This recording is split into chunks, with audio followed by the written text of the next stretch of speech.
imagine what can be and be unburdened by what has been. You know?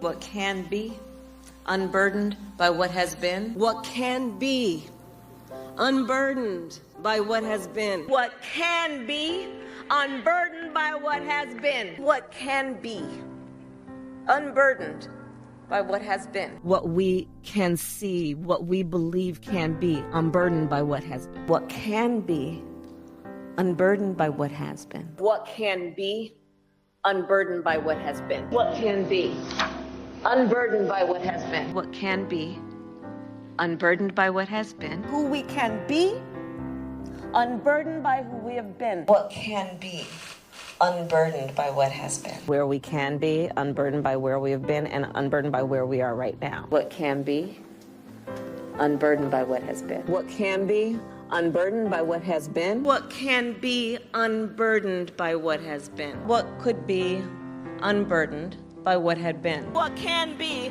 unburdened by what has been. What can be unburdened by what has been. What can be unburdened by what has been. What can be unburdened by what has been. What can be unburdened by what has been. Unburdened by what has been, believing in what can be. What can be unburdened by what has been. What can be unburdened by what has been. What can be unburdened by what has been. What can be unburdened by what has been. What can be unburdened by what has been. What can be unburdened by what has been. What can be unburdened by what has been. What could be unburdened by what had been. What can be unburdened by what has been. What can be unburdened by what has been. What can be unburdened by what has been. What can be unburdened by what has been. What can be, what should be unburdened by what has been. What can be unburdened by what has been. What can be unburdened by what has been. See what can be unburdened by what has been. What can be unburdened by what has been. What can be unburdened by what has been. Unburdened by what has been and knowing what can be. Have a sense of vision about what can be unburdened by what has been. To see what can be unburdened by what has been. What can be unburdened by what has been. What can be unburdened by what has been. What could be unburdened by what had been. What can be unburdened by what has been. What can be unburdened by what has been. Where we can be unburdened by where we have been. What was possible unburdened by what has been. What can be unburdened by what has been. What can be unburdened by what has been. What can be unburdened by what has been. What can be unburdened by what has been. What can be unburdened by what has been. What can be unburdened by what has been. What can be unburdened by what has been. What can be unburdened by what has been. What can be unburdened by what has been. That can be unburdened by what has been. There are those who are unable to see what can be, but there are many more who are able to see what can be unburdened by what has been. Yes, that 3 full-minute clip was a mess, was a nightmare. This is Tim. This is Get Off My Lawn, the Mad Ramblings of a Gen Xer. Don't forget to ring the bell. Don't forget to like. Don't forget to subscribe. Don't forget to do all that fun stuff, because if you don't, Kamala Harris will become president. Yes, it is the 2024 version of the chain letter.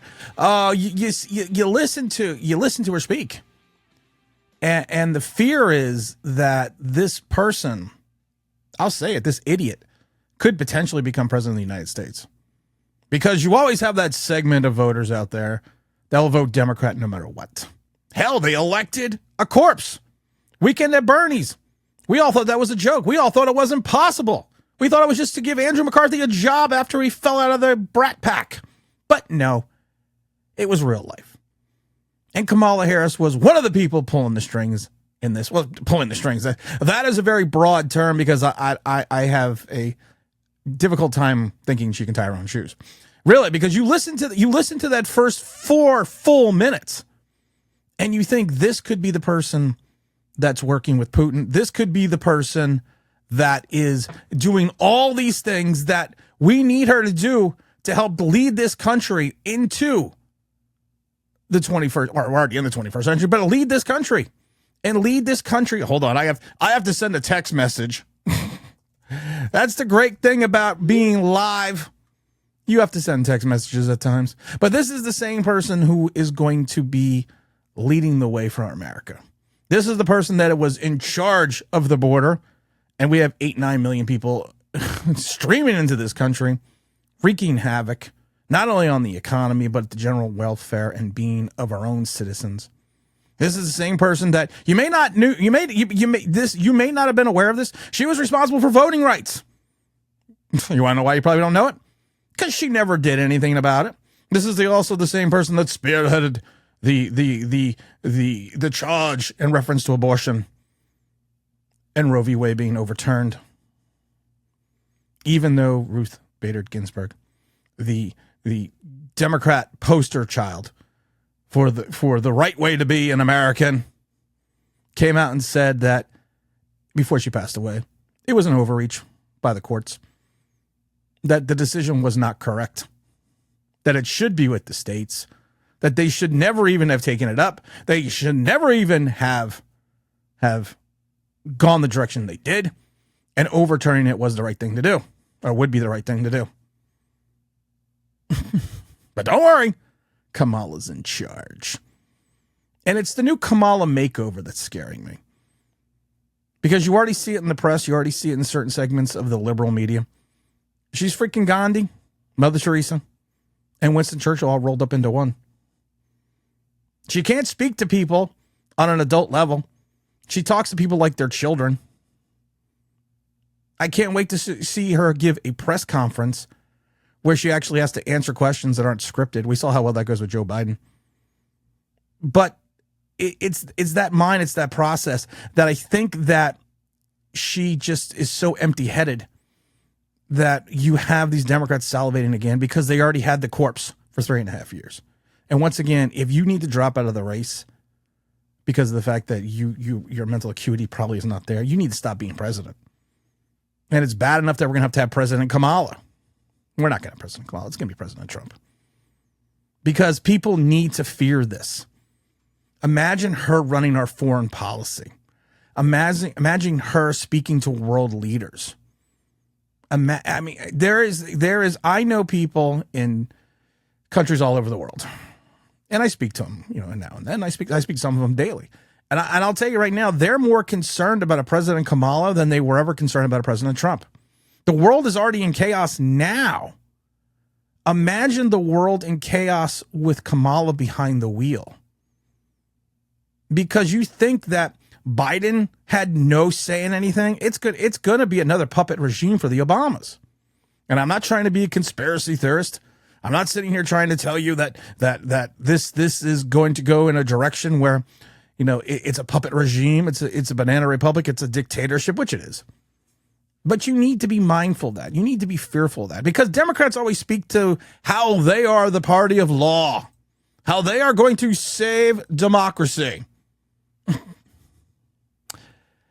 So evidently in the Biden donation war chest, there's still about $100 million. So by protocol, since he dropped out of race, this is according to the Federal Election Commission, that money is supposed to go back to the donors. Now, the party of law, the Democrats, the Kamala Harris campaign, has yet to reach out to any of the election officials about the handling of those donations that were given to then president and then candidate.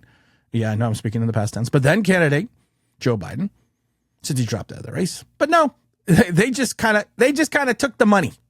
As of Monday, they kind of just took the money, and the federal election chairman said that you would normally give that money back if the candidate drops out of the race.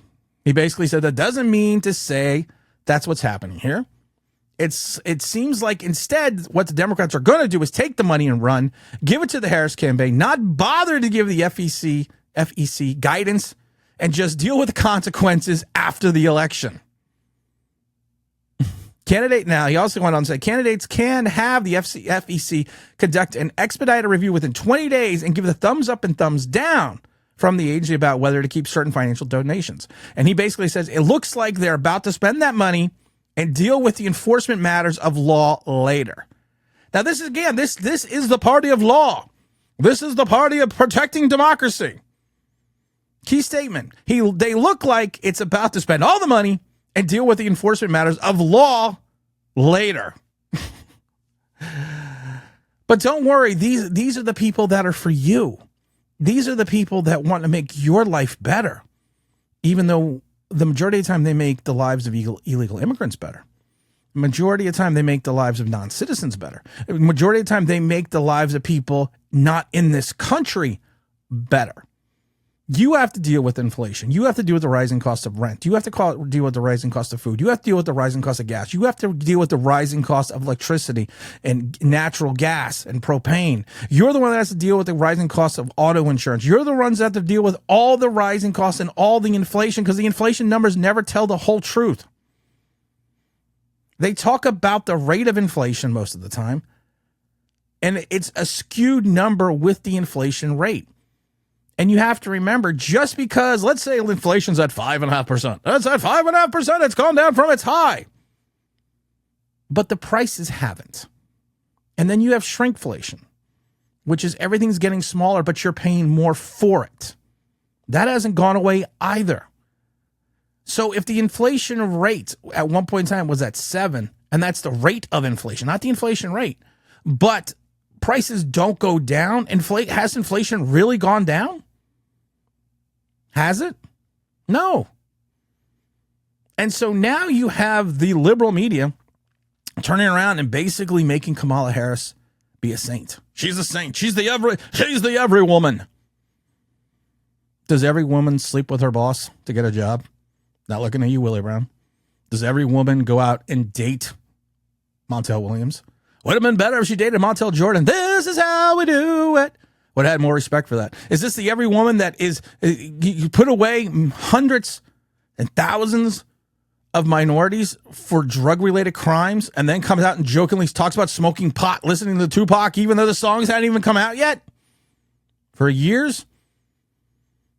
Is this the same woman who cackles at everything when she's nervous? Is this the same woman that has done so much damage to the American populace that we have to sit here and think, okay, well, you know what? She's like Gandhi, man. She's going to show the way. She's going to enlighten with peace. We're already in 3 proxy wars. There was no new wars under Trump. I did a video a couple weeks back saying we're rocketing towards World War III with this administration, and I still believe that. I truly still believe that. I'm not a conspiracy theorist. I'm not joking when I tell people I'm building a bunker. I'm not joking at all about that. I told the story about the day about my friend who wanted to go buy a battleship. I also tell the story about a guy I knew, still knew as in the world of business, Larry Hall, who went out and built the luxury bunkers out of a missile silo in an undisclosed location. I'm not reaching that point. I'm not reaching a fever pitch, but in our home, yes, we have taken precautions. We have sufficient power. We have sufficient food, security, vehicles. People always joke because I do have a sign over my driveway that says that trespassers will be shot. Survivors will be shot again. But I do live in the middle of nowhere. But this remake to the American people of Kamala Harris is such a joke. She's Mother Teresa. I think Mother Teresa would probably be against abortion. I don't think she would be pro-choice. I think she would consider that murder. But that's okay. That's all right. They're going to play this up to the liberal housewives. They are going to play this up to that contingent to try to get that vote, because that is the vote that Trump does not work well with. I think the minority communities in some segments are going to go away from Kamala Harris. I was talking to a friend the other day, and I thought it was funny because he goes, if they would have ran Michelle Obama, I'd be the first one there. And he's an African-American gentleman. He goes, I would be the first one there to vote for her. He goes, but if they roll out Kamala Harris, I am going to be driving the Trump voter van to the election station. Because you see it. And you see it on in a segment of a daily basis of what she can and cannot do. Before she even became vice president, she was a moron. And she's going to tell this story. And you know she's corrupt and she has no morals because she talks about how she was the black girl on the bus. And how Joe Biden kept her away from that bus. And then what happens? She after all that rhetoric, she throws that aside and says, well, I'll become vice president of the racists. I'm good with that.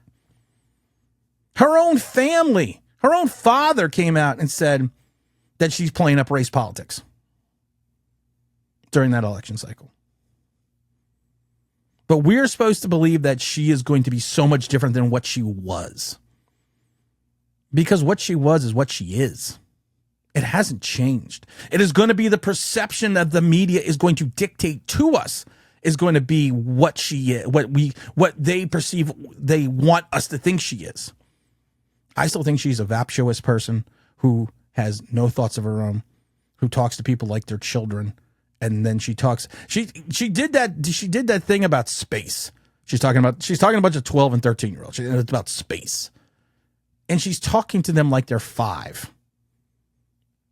And even the parents are like, "What the fuck is going on here?" Now imagine that in a meeting with world leaders, with dictators, with people that want to harm us, people that want to harm our way of life, people that want to end our way of life. She doesn't support Israel, but all of a sudden, it's good. I guarantee now it's going to be, well, I support Benjamin Netanyahu. I support him. I support everything. I support Israel's right to exist. Even though she comes out for Hamas. It's a scary times, guys. And I'm not trying to just put it out there to frighten you, but it's a scary time. This is a scary time in politics. They always talked about when Trump ran the first time, this was going to be the end of the world. All the things, everything that happened, everything just got better. And everything just got better. Then Biden came in. You can ask people, are you better off than you were 3.5 years ago? No.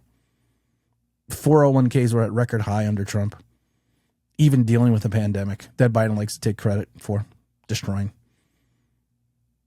Operation Warp Speed, I don't believe that it was anywhere near Biden, but hey, what the fuck do I know? You have the student loan handouts where we're basically you are canceling someone's debt by transferring it to somebody else. You're in a dangerous time. You're in a dangerous place. And I can tell you this. I don't care who you vote for. Well, I do, but I'm not going to lie. But think for yourself. Think with what you see, what you read in an actual perception. Don't fall for these ads, because most Americans will fall for a 15, 30-second snippet or 60-second snippet ad. Be like, well, that's the true case. No, do your own research. Don't listen to me. Don't listen to anyone else. Do your own research. Because we need you to figure it out. And like I said, it's going to get ugly to November. But the party of the rule of law is not, they forced out their candidate. They forced out their president. They're going to put in another puppet regime. Why? Because all they want to do is maintain control of you. We're going to have a lot of videos coming up. I want to start doing some fun Gen Z and Gen X and Gen Y type videos. So we're going to start doing that. But everything's been election news. So what do you want from me? But don't forget to like, don't forget to subscribe, don't forget to follow us on Rumble, don't forget to follow us on YouTube. And we always want to thank everyone that's been following the podcast for the last 2 years. The podcast has been doing extremely well. But let's gain that social media presence by liking, subscribing, and hitting the bell. Get those notifications, guys. Again, this is Tim. This is Get Off My Lawn, the Mad Ramblings of a Gen Xer. And I'm out of here.